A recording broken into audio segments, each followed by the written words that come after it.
ആരാധകരുടെ ആവശ്യം ഒടുവിൽ ഫലം കാണുന്നു. 10ാം വാർഷികത്തിൽ ബാഹുബലി വീണ്ടും എത്തുന്നു. SS രാജമൗലിയുടെ ബാഹുബലി ഫ്രാഞ്ചൈസി ഇന്ത്യൻ സിനിമയിൽ തന്നെ ഒരു പുത്തൻ തരംഗം സൃഷ്ടിച്ച ചലച്ചിത്രാവിഷ്കാരമായിരുന്നു. പ്രഭാസ് നായകനായ ചിത്രത്തിന്റെ 2 ഭാഗങ്ങളും ബോക്സ് ഓഫീസിൽ മികച്ച പ്രകടനമായിരുന്നു കാഴ്ചവെച്ചത്. അതേസമയം പാൻ ഇന്ത്യൻ എന്ന വാക്ക് അക്ഷരാർത്ഥത്തിൽ യാഥാർത്ഥ്യമാക്കിയതും ബാഹുബലി തന്നെയാണ്. ഇപ്പോൾ സോഷ്യൽ മീഡിയയുടെ നിരന്തര ആവശ്യം പരിഗണിച്ച് ഈ ഫിക്ഷൻ ആക്ഷൻ ത്രില്ലർ വീണ്ടും റിലീസ് ചെയ്യാനൊരുങ്ങുകയാണ്. പ്രഭാസ്, റാണ ദഗുപട്ടി, അനുഷ്ക ഷെട്ടി, തമന്ന ഭാട്ടിയ എന്നിവരാണ് ചിത്രത്തിൽ പ്രധാന വേഷങ്ങളിൽ എത്തിയത്. ചിത്രം 2025 ജൂലൈ 10 തിയേറ്ററുകളിൽ എത്തുമെന്നാണ് നിലവിൽ ലഭ്യമാകുന്ന വിവരം.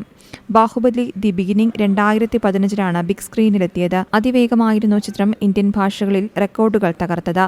തിയേറ്റർ റിലീസിന് ശേഷം ലോകമെമ്പാടും ഏറ്റവും കൂടുതൽ കളക്ഷൻ നേടിയ 2ാമത്തെ ഇന്ത്യൻ ചിത്രമായി ബാഹുബലി മാറിയിരുന്നു. ബോക്സ് ഓഫീസ് വിജയത്തിനപ്പുറം ചിത്രത്തിലെ അഭിനേതാക്കളുടെ പ്രകടനത്തിന്, പ്രത്യേകിച്ച് പ്രഭാസിന്റെ പ്രകടനം വ്യാപകമായ ശ്രദ്ധയും നേടിയിരുന്നു. ബാഹുബലിയുടെ കഥ എഴുതിയത് SS രാജമൗലിയുടെ പിതാവ് V. വിജയേന്ദ്ര പ്രസാദാണ്. പ്രേക്ഷകരെ പിടിച്ചിരുത്തുന്ന തിരക്കഥയ്ക്കൊപ്പം സ്പെഷ്യൽ ഇഫക്റ്റുകളുടെയും VFXകളുടെയും ഗംഭീര ഉപയോഗത്തിലൂടെ ബാഹുബലി പ്രേക്ഷകരുടെ ഹൃദയം കീഴടക്കിയെന്ന് വേണം പറയാൻ. ഇന്ത്യൻ സിനിമയുടെ അതുവരെയുണ്ടായിരുന്ന ബിഗ് ബജറ്റ് ചിത്രങ്ങൾ സംബന്ധിച്ച മാനദണ്ഡങ്ങൾ മാറ്റിമറിച്ചിരുന്നു ബാഹുബലി.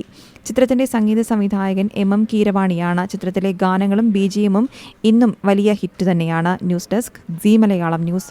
ഏറ്റവും പുതിയ വാർത്തകളും വിശേഷങ്ങളും വിരൽ തുമ്പിലറിയാൻ സീ മലയാളം ന്യൂസ് എല്ലാ ഡിജിറ്റൽ പ്ലാറ്റ്ഫോമുകളിലും ലഭ്യം.